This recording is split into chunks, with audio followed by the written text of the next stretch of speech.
periodista.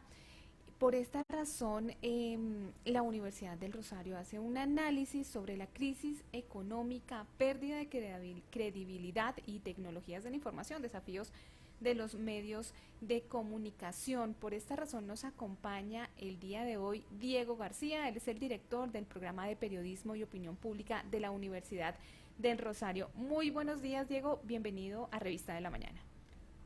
Hola, muy buenos días a todos, a todas, ¿cómo están?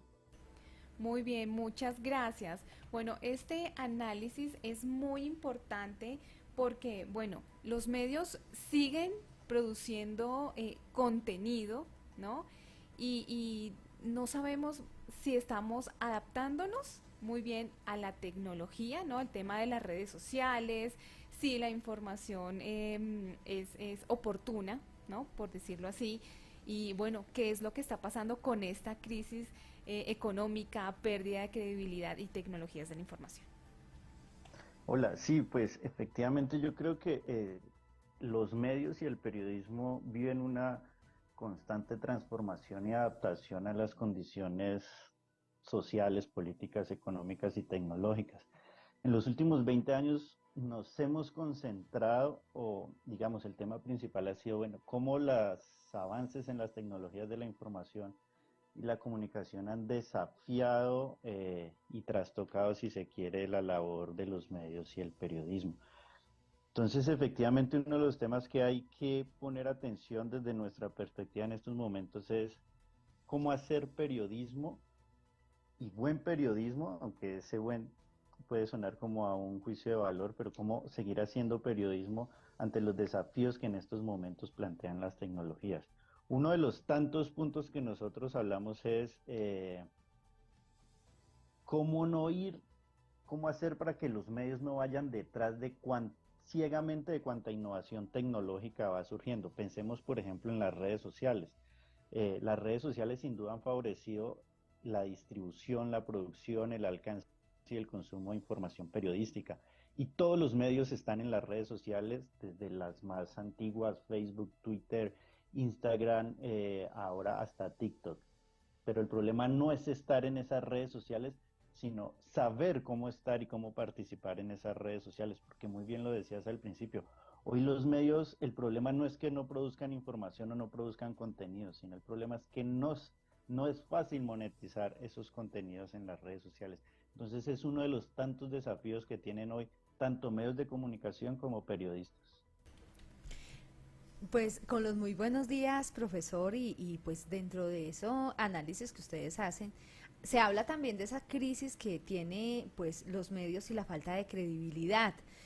Pues lamentablemente, pues hoy en día, antiguamente lo que dijera los medios de comunicación era casi palabra de Dios. Ahora, ¿cuáles son esos puntos que ha pasado, mejor dicho, y por qué la gente ya no le cree a los medios de comunicación y sí le cree más a lo que sale en Facebook y en redes sociales? Pues hay mucho, al igual que lo que mencionaba anteriormente, hay muchos factores, ¿sí? Voy a nombrar solo algunos.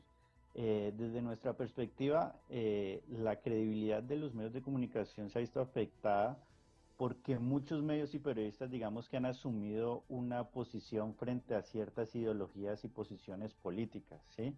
Entonces, sin el mayor reparo y sin, digamos, sin analizar las implicaciones que eso tiene para el ejercicio periodístico de un medio y de la profesión en general, pues muchos medios y periodistas han abogado por defender una u otra posición política. Entonces perdieron, digamos, ese rol de ecuanimidad, no me gusta hablar de objetividad, pero de producir información veraz y ecuánime frente a ciertas problemáticas sociales, políticas y económicas. Entonces las audiencias empezaron a notar que muchos medios y periodistas producían información más para defender intereses particulares que para informar a las audiencias. Yo creo que eso ha pasado en diferentes momentos y lugares en el mundo, y eso ha llevado a la gente a alejar de los medios de comunicación. Y el otro tiene que ver también la tecnología y las redes sociales. Decías, la gente cree más lo que ve en Facebook o en las redes sociales. Y lo que decía anteriormente, todos los medios están en las redes sociales, pero la gente dice, lo vi en Facebook. Ya no dice, lo leí en tal periódico, lo escuché en tal emisora, sino que lo leí en Facebook. Como si fuera Facebook el que estuviera produciendo la información, ¿sí? Y entonces eso tiene unas implicaciones en la credibilidad porque los medios hoy están en unos espacios con muchos otros productores de información o creadores de contenido que les dicen ahora. Y los medios por competir en las tendencias, en la visibilidad, en la viralidad, pues terminaron produciendo, y aquí con la palabra que voy a decir es con mucho respeto, mucha información basura, ¿sí? Información basura de circulación fácil y rápida, solo por estar en los medios y ganar visibilidad. Y eso también aleja a la gente. Entonces, yo para qué voy a ir a consumir información en un medio si ese medio está produciendo cualquier tipo de información en las redes sociales, ¿sí? Es como, ¿qué me ofrece ese medio? ¿Sí? No me ofrece nada, es un medio sesgado y es un medio que produce cualquier tipo de información sobre, no sé, el último escándalo de un futbolista o de un artista. Eso no es información de valor para la ciudadanía, es información útil para generar viralidad y visibilidad en las redes sociales, y eso va generando pérdida de credibilidad en los medios. Creo que vuelvo y digo, como iniciaba al principio de esta respuesta, hay muchos factores, pero estoy nombrando, digamos, el sesgo informativo y la defensa de ciertos intereses que han adquirido medios y periodistas, y esa carrera desenfrenada por hacer noticias rápidas y de consumo en las redes sociales, creo que son algunos de los factores que han alejado a las audiencias. Usted mencionaba hace un momento que hemos perdido como esa imparcialidad, ¿no? Que nos hemos puesto como en posturas de ideologías políticas, de defender bueno, un tema o el otro, pero cómo lograr ese equilibrio de la ecuanimidad, ¿no? Que por supuesto es tan importante. Mira, yo creo, y aquí una anotación, no creo que los medios no puedan tener una posición y una defensa de ciertos intereses. Lo que creo que tendrían que hacer es ser mucho más honestos con las audiencias y con sus consumidores, ¿sí?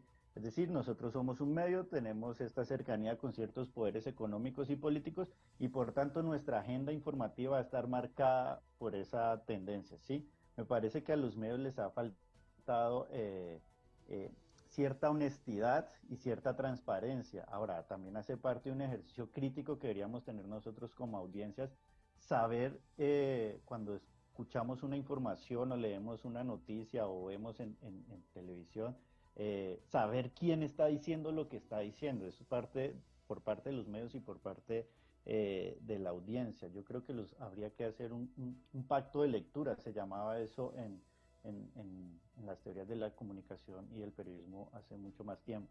Entonces yo creo que hace falta como un proceso de honestidad y transparencia por parte de los medios, y un proceso de acercamiento crítico a lo que producen los medios.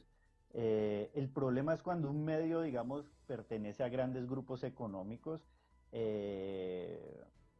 y produce información sin más ni menos y sin dejar claro por qué está produciendo ese tipo de información. En Colombia lo hemos visto con grandes marcas periodísticas que informan sobre un asunto en particular, pensemos en infraestructura, pero en ningún momento dice que ese medio pertenece al mismo propietario de que está en el escándalo o en la noticia sobre infraestructura, ¿sí?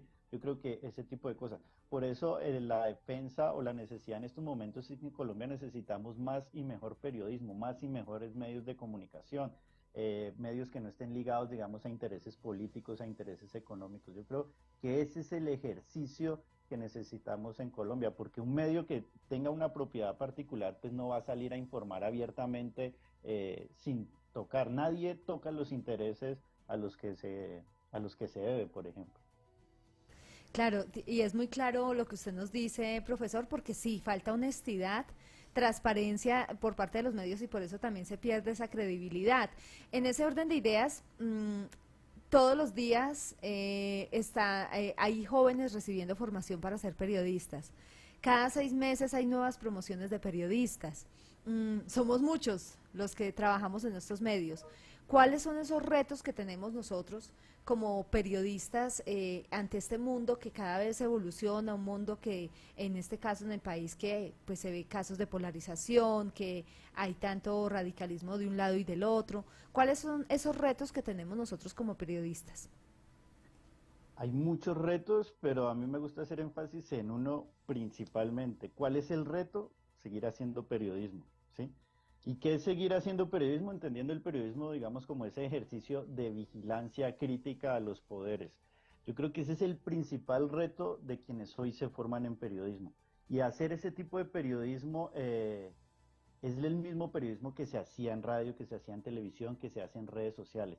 Que hoy hay unas potencialidades que nos brinda la tecnología, es cierto, pero seguir haciendo periodismo crítico, periodismo que vigile a los poderes, periodismo que investigue, periodismo que contraste, periodismo que produzca información veraz, ¿sí? Ese es el gran reto, porque a mí me gusta señalar que capacidad para hacer contenidos virales, capacidad para hacer noticias que ganen visibilidad y tráfico, eso es, digamos, es lo más fácil de hacer en estos momentos con la tecnología, aunque no es tan fácil, pero es lo que más gente tendría capacidad.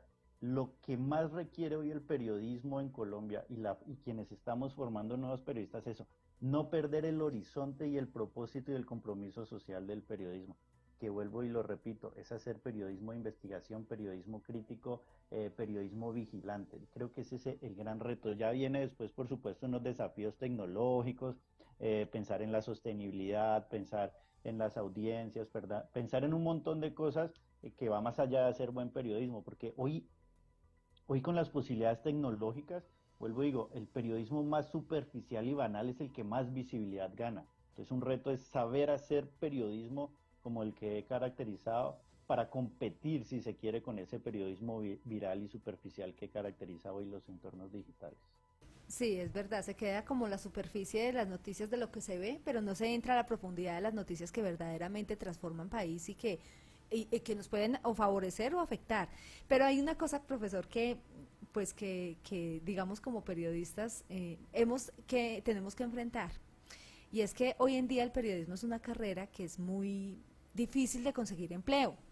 ¿Sí? Emplearse como periodista es muy complejo. De hecho, muchas personas dicen que cuando estudiamos comunicación social y periodismo nos metimos en la carrera que menos lucro da. Porque primero, no hay casi vacantes, hay muchos comunicadores sociales y periodistas. Fuera de eso, el periodista se va a presentar a un empleo y le piden que sea diseñador gráfico, que sea realizador audiovisual y que sea periodista y de paso otras cositas más. Y por los mismos 100 pesitos, es decir, no es bien remunerado. Tiene muchos retos el periodista que se gradúa y sale al mundo. Entonces termina trabajando en un medio de comunicación que de pronto lo explota o en una entidad que de pronto lo explota, le paga poco y quizás los contenidos que se generen van en contra de la ética o en contra de lo que el periodista piensa. Pero el periodista le toca trabajar ahí, no puede manejar esa rigurosidad porque no tiene más para dónde irse. ¿Cómo hacer para hacer un buen periodismo en un mundo tan complicado laboralmente para nosotros los comunicadores? Es que es ahí donde uno dice, me encantaría denunciar esto, pero si lo denuncio me despiden de la empresa donde estoy. Entonces, ¿cómo hacer para lograr ese buen periodismo en un mundo tan complejo para nosotros laboralmente? Sí, es cierto. Digamos, las condiciones laborales del periodismo contemporáneo es una de las más sensibles. Eso va alineado o en correlación con otros factores como una tendiente precarización del trabajo creativo o de las industrias generales, de industrias culturales en general, ¿sí? Como que todo el sector de la creatividad y de las industrias culturales cada vez es más precarizado, cada vez se trabaja más por proyectos o por productos y eso atraviesa y eso se relaciona también con el periodismo. Entonces, efectivamente hay unas condiciones laborales muy precarias que tiene que ver con este factor o con este aspecto estructural que estaba mencionando. Lo otro es que es una característica de los medios y de la industria del periodismo global, ¿sí? Tiene también muchos factores. Uno de esos tiene que ver que la gran fuente de financiación de los medios de comunicación, que era la publicidad, hoy migra y transita por otras plataformas, ¿sí? Hacia términos grandes, los ingresos de publicidad que se iban a los grandes medios o a las marcas periodísticas, hoy se van a las plataformas digitales, ¿sí? ¿Y por qué se van a las plataformas digitales? Porque es ahí donde está la gente, es ahí donde están las audiencias y finalmente los anunciantes lo que buscan es la atención de las audiencias, que le presten atención a sus marcas. Y hoy como la gente no le presta atención a los contenidos informativos, sino a las redes sociales, entonces ahí están las audiencias. Entonces los medios han visto una transición que los ingresos publicitarios que fueron su gran fuente de ingresos migró a otros lugares. Eso afecta, digamos, la sostenibilidad económica de un medio. Cuando se afecta la sostenibilidad económica de un medio, se afecta las condiciones laborales de quienes trabajan en ese medio. Entonces, efectivamente, es una industria que se ha visto afectada por las empresas tecnológicas y el que más siente eso es el periodista y la periodista de a pie, ¿sí? El que está ahí, bueno, a mí me toca producir tantas URL porque las URL son las que dan visibilidad y esa visibilidad son las que permiten vender espacios y ese tipo de cosas. Entonces, hay varios factores. El otro, en el caso puntual de Colombia, algo que ha afectado mucho las condiciones laborales de los periodistas es precisamente la concentración en la propiedad de los medios. Porque los medios pertenecen, los grandes medios por lo menos pertenecen a unos pocos propietarios y esos pocos propietarios tienen una fuerza, una capacidad de ejercer un poder muy grande sobre el empleo del periodismo. Si a mí me echan, voy a decir unas grandes marcas, si a mí me echan de un gran periódico nacional, solo me queda como opción, si estoy en Bogotá, solo otra marca de periódico nacional, ¿sí? Como por decir lo limitado que es nuestro mercado de medios de comunicación, ni hablar en las regiones.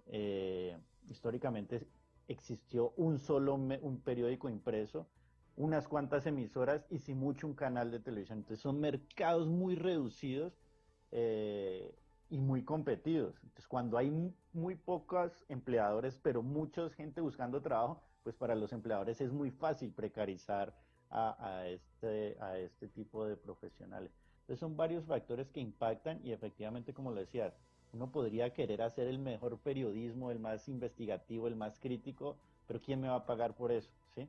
Por eso vuelvo a lo de la propiedad.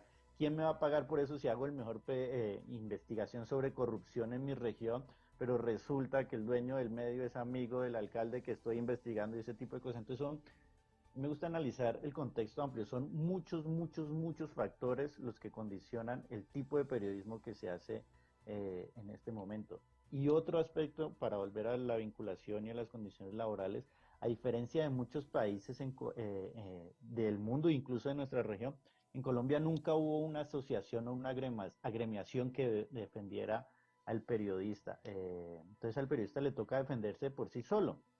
No hay una agremiación, pensemos como por ejemplo la de los docentes o la de los educadores, una agremiación que defienda las condiciones laborales de los periodistas.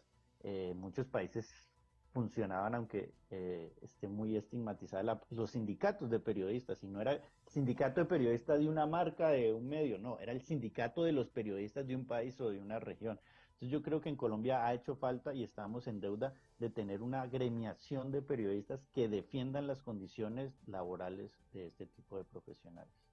Claro que sí, eso es muy importante. Diego, consejos para los periodistas para que hagan un ejercicio mucho más crítico y bueno, ¿cómo evitar que los periodistas seamos una especie en vía de extinción?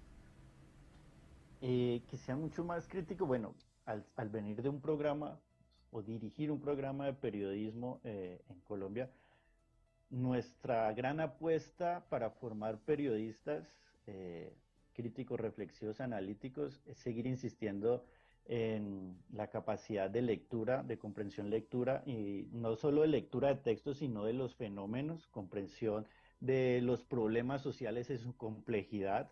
Ahora muchos medios están hablando de la reforma a la salud, por ejemplo, y entender la reforma a la salud no a partir del documento que hoy están publicando, sino de lo que es históricamente el problema de la salud en Colombia. ¿Sí? Entonces, yo creo que para ser un periodista crítico hay que tener una capacidad de análisis y de entender los fenómenos desde la complejidad, y eso lo da, digamos, una formación humanista muy rigurosa, muy cercana a las técnicas de investigación de las ciencias sociales y humanas, que es como, por ejemplo, las que nosotros tratamos de inculcar aquí en la Universidad del Rosario. Creo que es uno de los factores claves para producir un periodismo con capacidad crítica, reflexiva y analítica.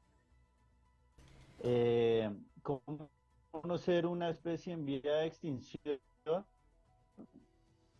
Yo soy uno de los que dice que el periodismo no va a desaparecer. hay unos discursos que dicen que el periodismo va a desaparecer, y ahí es cuando yo digo, pensemos a quién le sirve una sociedad sin periodismo, ¿sí? Pensemos quiénes son los que están diciendo que el periodismo va a desaparecer. Y otra cara, y para ir juntando las dos respuestas, un buen periodismo se hace más allá de los avances tecnológicos, ¿sí? Dejar de pensar el periodismo asociado a la tecnología. A mí, por ejemplo, y con esto me separo incluso de muchos académicos, a mí no me gusta hablar de periodismo digital, ¿sí? Porque como si hacer periodismo digital fuera diferente a hacer periodismo de televisión. Lo que le pone el apellido, que es la tecnología, televisión digital, de internet, de redes, es solo una de las características del periodismo, pero yo por eso decía, olvidemos lo que es hacer periodismo. Si haces buen periodismo, lo haces en radio, lo haces en televisión, lo haces impreso, lo haces digital, lo haces multimedia, lo haces transmedia, ¿sí? Entonces yo no creo que el periodismo vaya a desaparecer. Si hay unos aspectos que ya hemos hablado que lo desafían, que llevan, digamos, a la transformación del ejercicio periodístico, pero el periodismo no va a desaparecer, y yo cerraría con eso. ¿A quién le serviría una sociedad sin periodismo? ¿A quién le serviría una sociedad sobre solo nos estaríamos informando por lo que producen influencers y creadores de contenido en red social? ¿A quién le serviría? ¿Sí? ¿A quién le sería útil? Pensemos en las sociedades más autocráticas o más restringidas en la libertad de expresión y libertad de prensa, ¿sí? Allá es donde no hay periodismo, ¿sí? Entonces, a ese tipo de sociedades es la que les conviene una sociedad sin periodismo. Bueno, pues este es el análisis de la crisis estructural de los medios de comunicación, impacto de las redes sociales y oportunidades del periodismo. El profesor Diego García, director del programa de periodismo y opinión pública de la Universidad del Rosario, gracias por acompañarnos en Revista de la Mañana. Muchas gracias a ustedes por la invitación. Estén muy bien. Bueno, Carolina, ya son las 9:00.